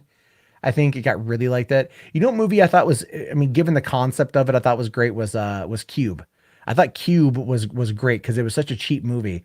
Too bad the sequels, was it Hypercube and then like Cube Zero, just never stacked up to the original. Everyone said The Collector is a better movie. Yeah, well, it's a good film. It's a really good movie. Have I seen Reanimator? No, I haven't. I haven't seen that one. Yeah, you should see Collector. You should really see Collector. It's a solid movie. It's really good. There's what are some other ones I like? The Crazies, the Breck Eisner remake from 2010. Solid movie. Breck Eisner, son of Will Eisner, who used to run Disney, by the way, also directed Sahara, which is a good movie, but totally off topic to what we're talking about here. But the Crazies I really liked. So, uh, let's see here. The big scene in the collection. Oh, I need to watch it then. Let's see. Have I ever seen the really bad horror comedy Lesbian Vampire Killers? I have not, but I've heard of it. I have heard of it. Let's see. Have I seen the Animatrix? Oh yeah, I've seen the Animatrix, man, a couple times. The soundtrack is like fucking really good. Don't know if this is off topic, but you should check out Ju-on, which is the base. Yeah, well, yeah, no, we're talking about horror movies, so that's fine. No, Ju-on I know is better than The Grudge. I don't know why I hated The Grudge as much as I did. It's kind of like Ring, right? Like Ring, everyone like Ring came out and like everyone like, oh my God, did you see The Ring? And we never got it at my theater, so I never watched it. And then I finally, my buddy loved it. He like absolutely loved it. And he like throws the DVD at me and he's like, dude, go home and watch this. Turn off your phone, turn off all the lights, and just watch The Ring. And I'm like, all right, fine. So I went home and I popped it in on my TV, and I watched it. I was living with my parents at the time, and we had like a 65-inch big TV, and threw in the DVD, and I turned the sound up because I could do that and fucking watch the movie. And like it just didn't really do it for me. And then The Ring 2 came around, and that whole ending scene where she's like, Naomi Watts is like, I'm not your fucking mother, and like shuts the well. I was like, all right, whatever. But I'll tell you what's a really bad one. Fear.com. Remember Fear.com when they tried to capitalize on the Ring craze? Where, it's like, if you go to this website, you will die in 7 days. And I'm like, oh, 4chan. Let's see. Your dad didn't like Sahara since he's the fan of Clive. Dude, doing like, you cannot do a Clive Cussler story justice on the screen. But for what we got with Sahara, it was a really good adventure. And I know Matthew McConaughey likes the character, and unfortunately, it just did not do very well. But it was a much better movie. I think Clive Cussler fans need to just let that shit go. It's a better movie than the thing. Um, let's see here. Maniac Cop, I never saw, but I heard they're remaking it. Did I watch Tales from the Crypt or Are You Afraid of the Dark? Both, man. Tales from the Crypt freaked me the hell out. Like remember the Ice Cream Man one where the guy like was conjoined twins and shit, and then it was like this is like the dark stories, the darker tales and HBO, and it was darker and violent and bloody, and there was nudity, and it was like taboo, I think, like because early '90s and shit. So like it was fun, and then Are You Afraid of the Dark was like just kind of fun stories over on Nickelodeon. And it just like it really like people my age, like we would read, kids my age would read the scary stories to tell in the dark when they had the original prints put into our libraries, and we would check them out and like, oh man, look at how horrible this image is, or oh, that's so creepy. Teachers didn't give a shit. Nowadays, children see so much as something that's like not pastel colored and they freak the hell out. What I consider the Alien films horror, first one 100%. Aliens action horror would be the best way to, but there's some horror elements in it. Alien 3, yeah, that's a horror movie. And then Alien Resurrection, horror. action horror comedy. I mean, there's some good moments in Resurrection, albeit not a good movie, but there's some good moments in it.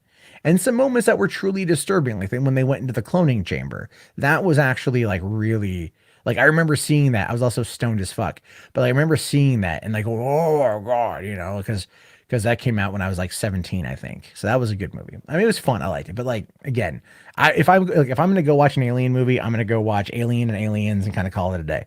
Like Alien 3, the director's cut is much better. Alien Resurrection, it's like there are some scenes I do like to watch time and time again that I just like. Plus Ron Perlman, who doesn't love Ron Perlman?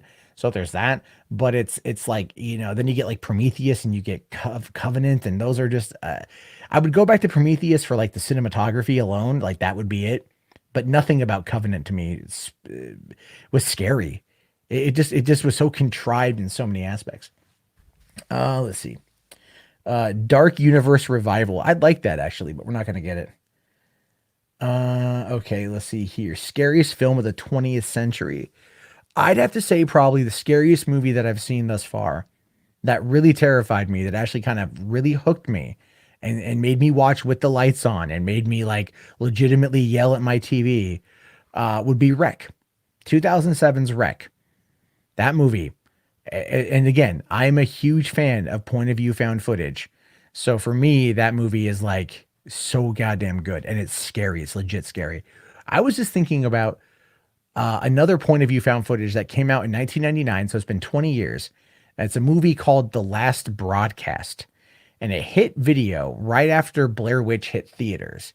And it's a movie about a couple of guys who do an internet show back in the 90s in Jersey that go off in search of the Jersey Devil, and then they're dead. They disappear, but there's blood everywhere and it's someone trying to piece together what happens. The movie was made for $900. $900, and actually ended up getting a video distribution deal. And the movie is interesting. If you guys have seen you know, if you've seen the last broadcast, let me know. Let's see here. The scariest. Oh, let me click this one here. Yeah, Wreck is a strong pick. All right. The scariest and most disturbing horror film in a glass cage is a Spanish film from the 80s. It's so disturbing, I'd recommend it. No one see it seriously. Well, that's kind of like, it's kind of okay, you guys remember Two Girls, One Cup, right? There's another one out there. It's called Swap.avi. And that's a movie that I've seen Two Girls, One Cup, and like whatever. I spent time on 4chan. That didn't bother me at all. But my friends all got sick. I was sitting there eating like nachos, going like, "Is this really it?" Okay, okay. But I won't watch that. So there's certain things that like some people out there can stomach. I don't want to stomach that one. The older I get, the less I want to see that kind of shit. To be fair, but what was the other thing? Is like a Serbian film. I'd never watched the Serbian film because it just felt like it would be too much. Because there's sometimes where it could be something can go too far and just lose the audience. Have I seen Black Christmas? I haven't, but this new one is one I'm probably going to miss too. Impact and legacy of Paranormal Activity. Okay, that's actually a fair question. So again, $11,000 movie. Grossed. God, how much money did Paranormal Activity make? I want to look this up now. Paranormal Activity. Nope, I want the movie. I want the movie. Hold on. Paranormal Activity, the film series. Okay, fine. All right, 2007. Okay, so they shot in 2007, but it was released September 25th, 2009. Okay, so it cost, according to them, 15,000, and it grossed $193 million worldwide, right? $193 million worldwide. Number two, which came out in 2010 because they rushed it, had a $3 million budget and grossed $177 million worldwide. So a little bit less for a higher budget. But then you get the Paranormal Activity 3, which came out the year after that. And that had a $5 million budget and grossed $207 million. Now, after that, it gets a little bit tricky because you have three more films that came out over the span of the next couple of years. Paranormal Activity 4 was dropped in 2012, had a $5 million budget and only grossed 142.8 million. See, Paranormal Activity, the marked ones, which I didn't really care for that much. The ending was interesting, but that whole portal jump thing was kind of stupid. And that one had a budget of anywhere between 5 to 9.2 million and gross 90 million. So we start seeing kind of a depreciation on the return, right? The return of an investment starts going down a little bit because the quality wasn't as good. And then they did a couple years later, they did Ghost Dimension. Oh no, it was the next year. They did Ghost Dimension, and that one had a $10 million budget and only grossed 78 million. So what we can learn, what we can glean from the Paranormal Activity movies and the legacy is when you have a solid idea and a solid concept, you can capitalize on it for a couple years and make a absolute fuckload of money in the process. But the problem with it is, though, if you don't keep the story moving forward, audiences stop caring. And if you look at the mystery of the Paranormal Activity films, you can kind of see like the problem here. So if you go back to the first movie, right, they would sit there and go, "Why is this happening? Why is this? Where is this? What's going on?" And then Katie would see like that photograph, right, of her and her sister. And that was it. That was like really the only like plot development, really kind of like what's going on was like just that little thing. And then they go to the second movie. And I forget what it was in the second movie. There again, there was like one line of dialogue that like kind of further explained the plot. And it was like Katie and her sister talking about when they were kids or some shit like that. Again, kind of going back to that. And then in the third movie, there's one line about like the coven of witches and that little thing that happened. And the guy was like looking it up, you know, back in the day, trying to figure all that out. And then you find the coven of witches in the house at the end, and they're summoning the demon, which kills the stepdad or the boyfriend or whatever. And then that's it. And then I forget the rest of that shit. I forget what the rest of the story is. But each movie contained one line of dialogue that pushed the overall story forward. And that worked like a couple times, but eventually it became a tired concept. Why is this demon tracking these people? Why is this demon out there? Why is why is he still going after this family? What the hell is happening? And then people just kind of lose interest because they didn't think of an end game. So the legacy of that movie is probably something I would argue is more important than, let's say, the Saw franchise, because the Saw franchise did the same thing to the tune of 7 films, but it spent a lot more money, and I think it made a lot more money overall. But by the end of Saw, like Saw 7, like Saw, what, the one that was in 3D or something, did you even give a fuck anymore? Jigsaw's been dead since Saw 3. Since then, it's all just taking place. Like Saw 4 took place at the same time he died, but just in a different location. And then I think like Saw 5 was about him like recruiting somebody else to become the new Jigsaw. Was that cop? That was actually kind of cool. That might have been 4. I forget. It's been so goddamn long. But what I'm trying to say here is that like they just kept creating these more and more and more elaborate scenarios, and then they just didn't back it with the right amount of story. And that like look at Saw 2. And there's spoilers at this point, by the way. Oh, did we get a $5 super chat that I missed? Did we get a $5 super chat?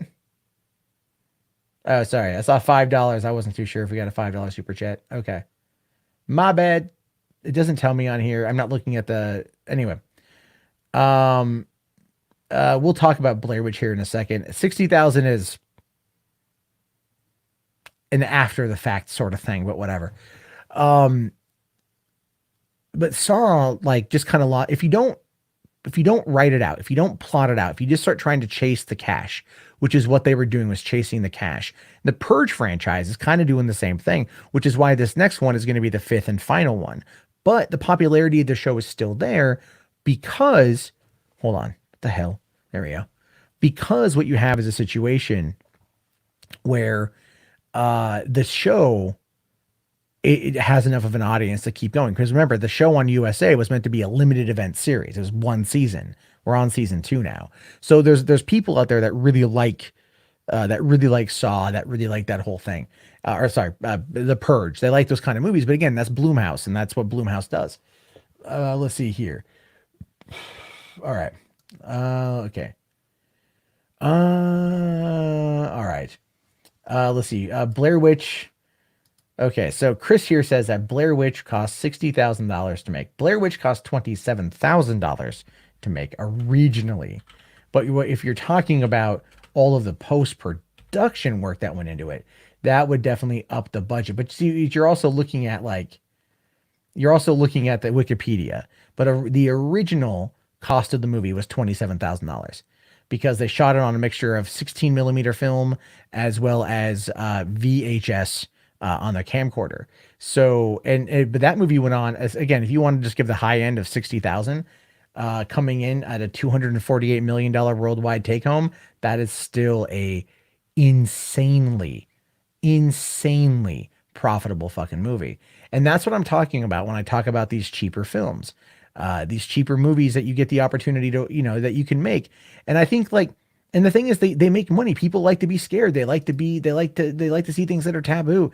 They like to find ways to get freaked out, to get worried about shit. So there's that. Okay. So, have I seen Insidious? I actually haven't seen Insidious. So let's see here. Yeah, thanks for coming in, Crypt. Yeah, man. Dude, I've been watching movies my entire life. I didn't think this was going to go on for an hour and a half. I thought this would be like a 45-minute thing, but there's a lot apparently that I forgot that I know. Let's see here. The Silent Hill movie. That was good. That was a solid movie. I liked Silent Hill, not the sequel. But when Pyramid Head pulled up and ripped Embeth David's skin off and threw, oh no, not her, but when he grabbed that one person, ripped their skin off and by the tit, twisted and pulled their whole skin off and then threw it at everybody. That was fucking crazy. Let's see here. Oh, thank you very much, Siege. $2 from Siege Plays. Are You Afraid of the Dark got remade in 2019. I know the first couple episodes are already out, and I've heard good, and I've heard good, and I've heard bad. So I've heard I want to see it, and I definitely want to. I need to sit down and check it out. But I like the original. I do. I like the original. Thank you very much for that one. Okay, how much was the post spent audio? See, I had heard, Edward, that originally they spent it was Artisan, I think, got the rights to it, and Artisan had spent 3 million or something is what I had heard to go back in and sweeten the audio. They probably just ADR'd everything, but I've watched I own the DVD of it, and I've watched the making, the commentary, which is really fascinating, by the way. If you like commentary on that movie, there's some good shit in there. And but they didn't talk about how much was spent on post-production, but what they did say was that to get the licensing rights for Power Bar, because there's a shot of them in the store and they pick up a Power Bar and they point the camera at it. Apparently that cost $27,000 for just that licensing rights for that one shot. I would have cut that shot. $27,000 for a shot ain't worth it. Not worth it one damn bit. Are the classic TMNT movies considered horror? No, I mean, no, but they're darker, and I like that. They're darker in theme, and they really played to the original comic book as well as the TV show, and I really enjoyed that. But they're definitely darker. Let's see. What are the chances of getting another Paranormal Activity sequel? Pretty goddamn high. It's a franchise that you could let rest for a couple years, reboot it with a better story and better camera work, and drop a couple million on it, and you'll pull in a couple $100 million. Let's see here. So, I mean, I'm just saying there's a lot that can be done horror wise. Let me ask you guys a quick, I'm going to do a little bit of self pimping here. How many of you guys here have seen my movie? Have you guys seen In Search of at all? Have you guys watched that? There's 40 of you here. I don't think any of you probably have, but if you want, we'll watch the trailer real quick as we get this thing ready to probably wind down. Because let's see, there's the feature film. Where's the fucking trailer? Oh, there we go. Trailer. Okay. Let's see. There we go. Okay, so let me preface. Oh shit. Okay, let me preface this by saying, we shot this movie in 2 days for $500 in San Diego almost 10 years ago. It stars two people, myself and my best friend. Neither one of us can act. It's point of view found footage. And I did show it to a producer in LA once who told me that and this was his exact quote, was it's like the Blair Witch Project meets Clerks with a splash of Paranormal Activity, which here it is, all these years later, like only 9 years later from that quote, and I still love it. So we will watch it. We will watch it, and I self pimp a little bit because I shot this thing. It's free to watch, and I'll link to it once we're done. It's totally free to watch. So because I wanted to let people see. I made it for super cheap. I wanted to put it out for free. I tried actually taking the movie to a film fest, like to a film buyer, like the American film market. And yeah, it failed miserably. I got one email from a guy that said, it looked like you and your friends had a good time making this movie, but we're going to pass. And I'm like, I get that. I do. I understand that. Okay. So this is, I'm just going to mute myself, and we will watch this.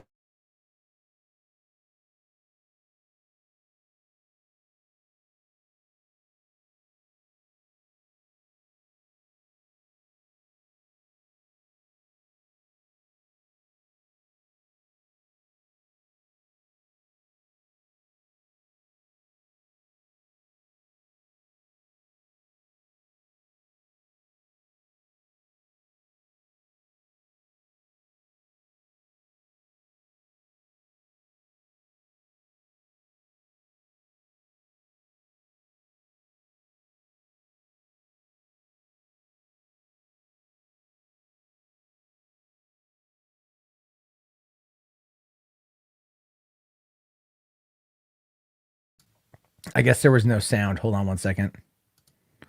Sorry, that was my bad. That was my bad. My bad. Chrome tab. Okay, share audio should just be included. There we go. Okay, I'm sorry, guys. I'm sorry. Or we'll just yeah, we'll cut right to the front here. Okay.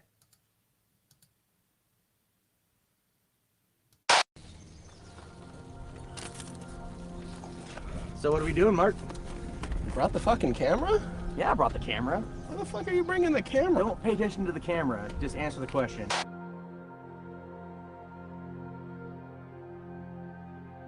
Alright, so I answered a personal ad and it had a riddle on it. Cute chick here. And I answered the riddle, and when I got back, I got these just GPS coordinates.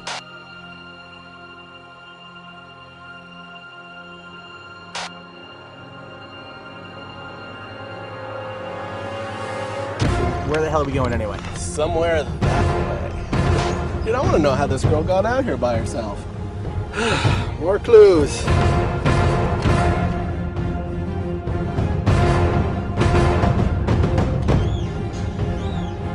Looks like we got a little bridge here. Look at my fucking eyes, do you see that I'm fucking aware that it's happening?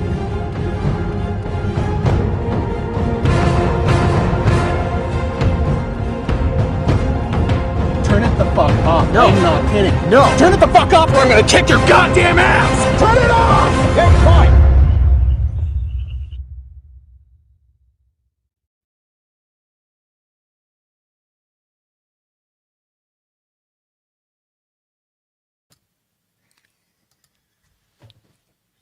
Yeah, that's in search of. That's in search of. The trailer. I didn't edit the trailer. I didn't even edit the movie. I had people edit the movie for me. The movie's much better than the trailer. I'll admit. The audio. I think he used audio drops for like the dun dun dun, whatever. And yeah, it was funny. So that's my movie. That's my movie. That's In Search Of. If you guys want to watch the movie for free, you can. All you got to do is head over to iso-themovie.com. It's a Tumblr blog because that's how I roll with this shit. and you guys can check that out. And no, the thing is, I really, that's my friend Elizabeth. She totally was like played ball, you know, and it was it was a fun movie. I'm really I think on April Fool's Day or something. I just randomly did a live premiere of this movie on the channel on this channel. I think we had like 17 people watching it or some shit. So I could pop it on tomorrow night or we could do a watch party one night. I think that could be kind of fun, and I could take you guys through all that stuff because the movie. I think we did like posters. I mean, I paid some guy for the poster too. What's really funny is this is an actual GPS coordinate to my girlfriend's old house. I mean, like I didn't even like write a fake GPS coordinate. I'm like, we're doing the real goddamn thing. I didn't even think about that until someone DM'd me and they're like, hey, is this like actually like your girlfriend's like they sent me pictures of like the house. So yeah, we did. I think I did like a behind the scenes video. By the way, this is me from 2011. If you want to see what Matt looks like from 2011, yeah, look at that. That's me from. That's my old apartment in LA.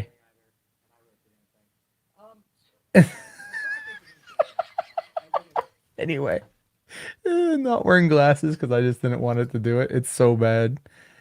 Um, so let's see here.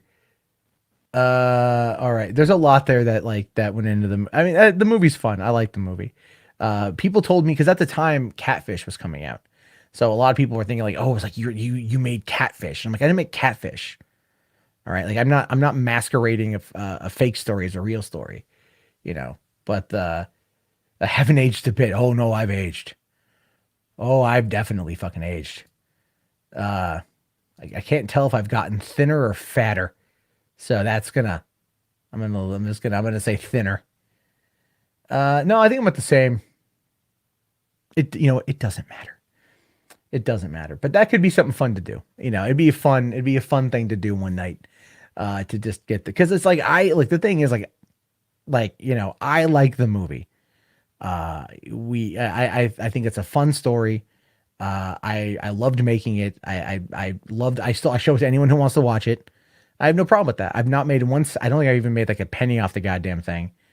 But anyone who wants to see it, I show it to them. So, so it's like it's just that you know, I had one person who was a fan watch it and come back and say, I think it's my favorite movie of all time, and I'm all like, you are full of shit. But I appreciate you blowing smoke up my ass. You know. Hold on, I love this here. Edward says, I love the effort. Wish I could do that.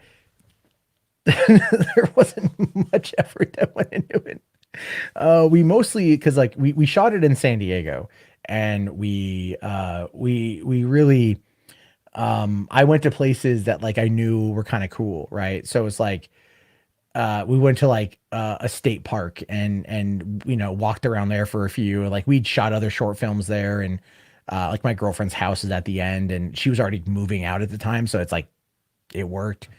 And then you know just my buddy had just gotten a brand new camera, and so we used that, and it all kind of came together. And I you know just it was fun. It was a lot of fun. Um, Let me show you guys the other trailer because we shot another movie. Have I got catfished? No, I've never been catfished. Yeah, 500 for Memories of a Lifetime isn't a bad deal. Not at all. My friend Mark, who's in it, he's like never watched it. He tells me that. I think he secretly has, but he hates it. So I love to just like randomly like I gotta send it to his wife. I don't think I sent it to his wife yet. Get her to watch it. I don't think she knows about it. I mean, he maybe told her, but it'd be pretty funny. Any chance we will get a sequel? No, no, no, no. I have written some scripts that I'd like to shoot. I have some ideas of things I'd like to shoot. But and again, the only movies I want to make are point of view found footage. That's the only movies I want to make. I don't want to do anything else. Like and I mean, like I've done other things, but I just prefer the point of view found footage. I just love it, and that's what I want to make. And there's a ton of movies. I live in Washington, so for me, it's you know, there's a lot of woods out here, a lot of crazy things you could do. So let's see if I could find it. Okay, so there was like There we go. Somehow we've gotten views on this fucker. How the fuck did we get views? Okay. So another movie that we made was called Screenplay, and this is the one we shot in the theater in Los Angeles. And so what it was is I had this idea to do a very low budget. We're talking like I think $2,000 was a budget on this thing. And what we did is we shot at the Regency Academy 6 for I think it was like 5 nights, first week of January 2011. My boss was cool with us coming in and shooting from about probably midnight to about 6 a.m. And we had a full cast and we had special effects and we actually made this thing and we shot it. This was the teaser trailer that came out a couple days after we wrapped production. And I'm pretty sure, I'm just gonna hold on. I'm gonna stop this real quick and then bring it up again to make sure I selected share the audio. Okay. So this is so what it was is I wrote the story for this. I didn't write the script, but I wrote the story and I produced the movie because I supplied the location. Let's all go to the lobby. Let's all go to the lobby. Let's all go to the lobby together. I hate scary movies.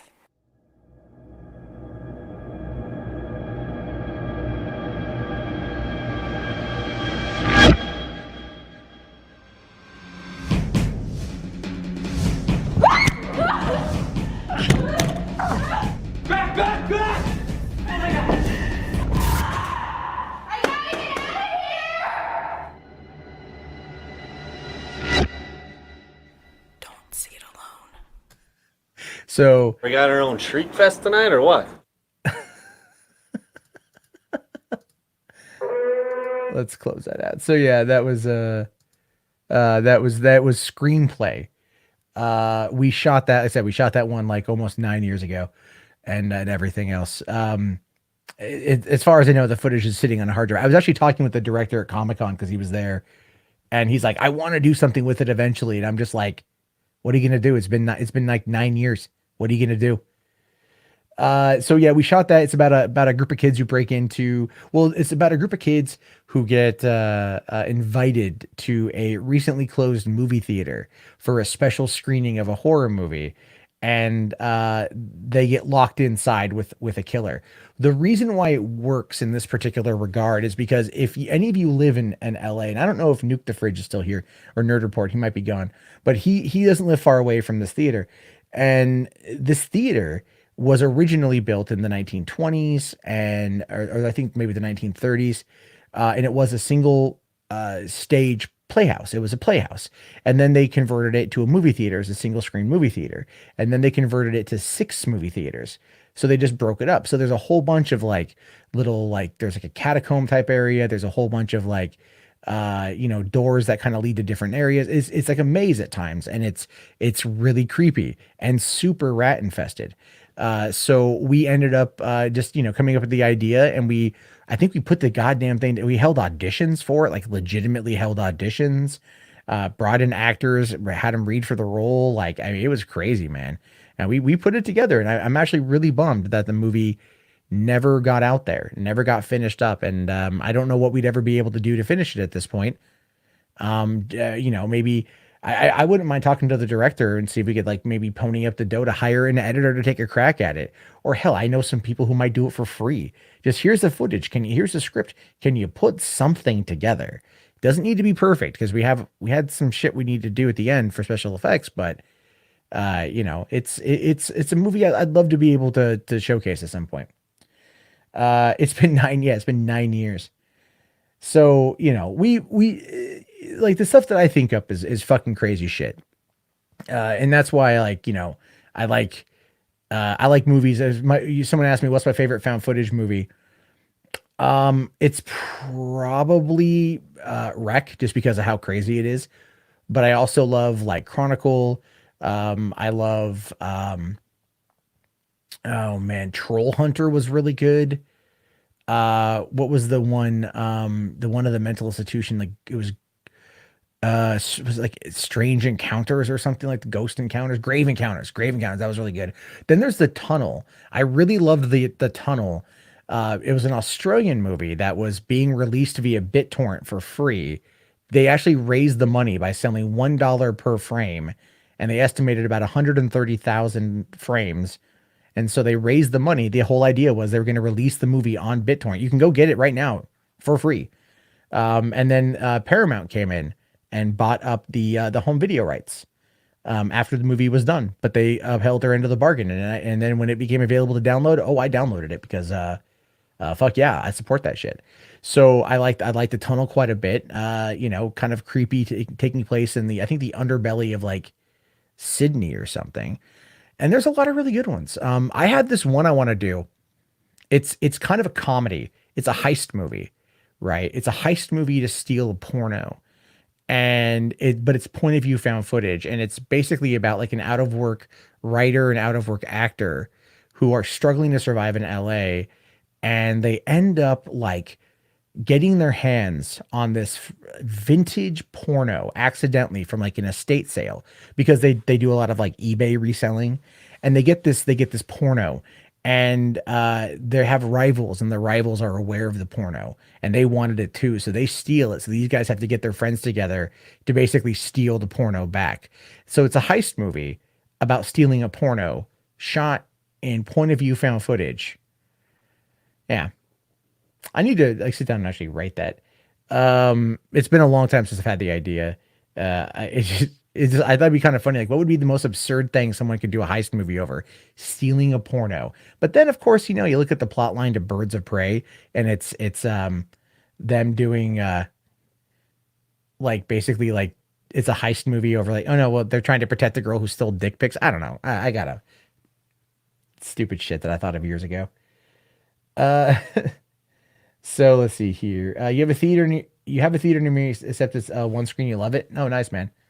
Yeah, nice, man. I love those old theaters. There's not one up here. Unfortunately, I have a Cinemark and I've got a Regal. There's one that's like downtown that plays older films, and I got to pay attention to that because they bring Miyazaki films a lot. Chronicle is a guilty pleasure. Chronicle is Akira, but live action. Thoughts on Scream movies? We talked about this earlier, but I really like them. You hope that found footage films can come back. Yeah, man.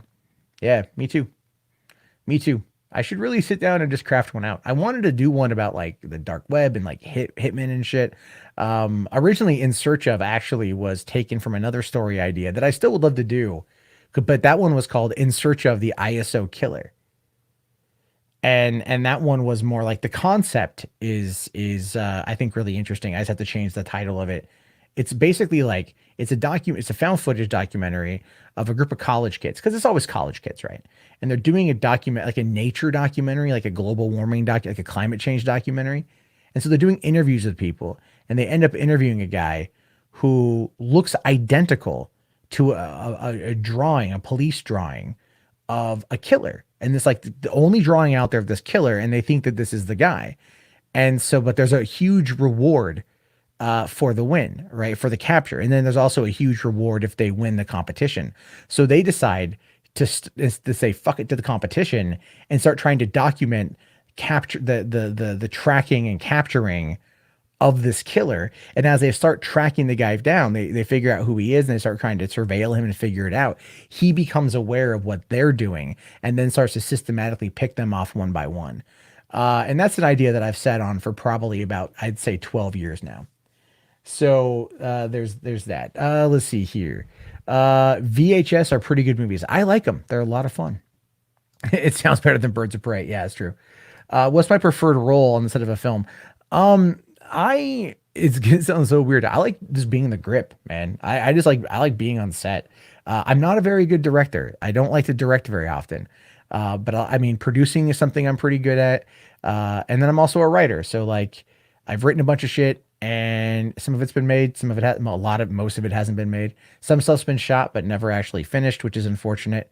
I wrote one for a friend's final project for school. And I wrote like a 25-page short film where like about like a heist that went wrong because you know how it is. But like the guy, like this dude died, and he gets basically he goes to heaven, and we actually got a DeLorean, we got a sound stage, we shot a scene in a DeLorean where like this guy meets like his guardian angel. I forget if it ever got finished. I'll have to actually email the guy and ask him. We shot it in like again like '07. I was really active back in like '05 to '09 in San Diego. I was like super fucking active.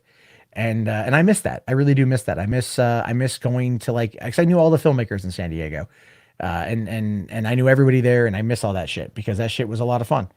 The thing with San Diego, unfortunately, is they never take it seriously, and I wanted to take it seriously, which is why I went to LA. And then in LA, I just didn't really know what I was doing. All right, RT man, thanks for coming in, bro. Yeah, I'm gonna wrap it up in like 6 minutes anyway. Let's see. What do I think about Blumhouse being open for a new Scream film? Where would I take the franchise? Well, I mean, where would you take the franchise if it's Scream? I know they've done the TV show. I think they did one season that wasn't like a soft reboot for the second or something. I don't know. I don't know if I want to see them reboot it. If Kevin Williamson could figure out a way to do it, I think that'd be interesting. But it would have to be it would all be like Snapchat killer is what it would be, right? It's what it would be now. It would be killing people on Snapchat. That's what it would be.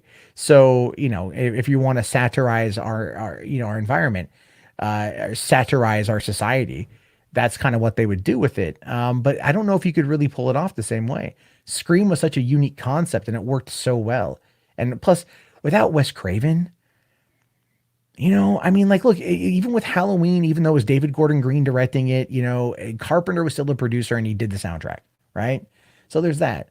But like with Wes Craven having died, man, I just don't want to touch any Wes Craven shit. I love Wes Craven movies. That dude was amazing to me. Like, I fucking love that guy.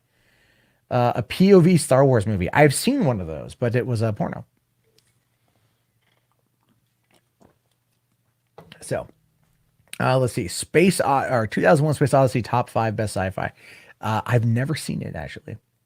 Never seen that. Let's see here. I like films that don't have a happy ending because we always see the happy ending. It's good to sometimes subvert expectations, right? Like you could argue that The Last Jedi doesn't have a happy ending. Not really wrong. I like movies that have, I'll tell you what I don't like. I'm not a huge fan of ambiguous endings. I feel it's sometimes extremely lazy. I know that the director or the writer, the producer or the actors or whatever, they'll say, but it's up to you to determine the end. I'm like, dude, I spent $20 for fucking tickets. Tell me the end of your story. Don't leave it like open-ended. Like you can do it sometimes, but ambiguous endings for the most part just bug the fuck out of me. So let's see. 2001 Space Odyssey should never be remade or have a sequel. I agree. Any plans to see The Lighthouse? Yeah, probably when it comes to streaming. I don't get out as often as I would like to. Luke never had a happy ending. Yeah, in more ways than one. In more ways than one. Because the current canon does not introduce Mara Jade, so he never got his happy ending. She never held his lightsaber.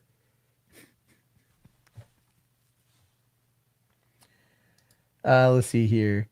Wait, hold on. You hat Nolan then? No, wait, what? No, I don't hate Nolan. I know only Inception had an ambiguous ending, right? Only Inception did. Interstellar had a pretty straightforward ending. He was heading off to go and try to meet up with Anne Hathaway. That's what he was going to go do, right? Batman Begins, Dark Knight Rises. They all had endings. So no ambiguous ending there. What was the other one? Insomnia. Not ambiguous ending. Al Pacino died. It is what it is. But no, you're talking about Inception. I don't hate Inception. I love Inception. It's a great movie. But like, again, if it's done in a way, like it's just one of those things where it's like, it gets me a little bit. It's like, what I tell you what I don't like about Interstellar, when they went to that Stanley Kubrick 2001 Space Odyssey bullshit, that pissed me off because I'm like, it didn't fit at all with the rest of them. It just felt like so tacked on. When everything up to that moment was brilliant and perfect and amazing, and then he just goes through like a fucking black hole thing, and he ends up back in his daughter's bedroom, and he's like, "I'm the one who was telling her this message all this time." Didn't care for it. Let's see here. The Prestige was great. Yes, The Prestige is great. And again, not an ambiguous ending. Not necessarily the best ending in the world, but not ambiguous. You know what's happening. Memento. Okay, but Memento wasn't even like Memento had okay, it was pseudo ambiguous, I'll give you that. Right? Like it was, but you also at the same time like it's also not, because he writes, don't believe his lies, and he knows that he knows what happened, and that he resets himself in order to make sure that that like it just continues. It's not really ambiguous. He's just resetting the cycle, and makes him really question how many times has he already done that. So it's that slightly ambiguous, but not really. I have not seen Dunkirk yet. There are theories that Tenet is connected to Inception. That'd be pretty cool. That'd be pretty cool. I'd be okay with that one. But all right, guys, I've been on for 2 hours. It's now 1 o'clock in the morning. It's Halloween. I don't have the heat on in my room, and it is 30 degrees outside. So I am getting cold, and I'm going to go to bed.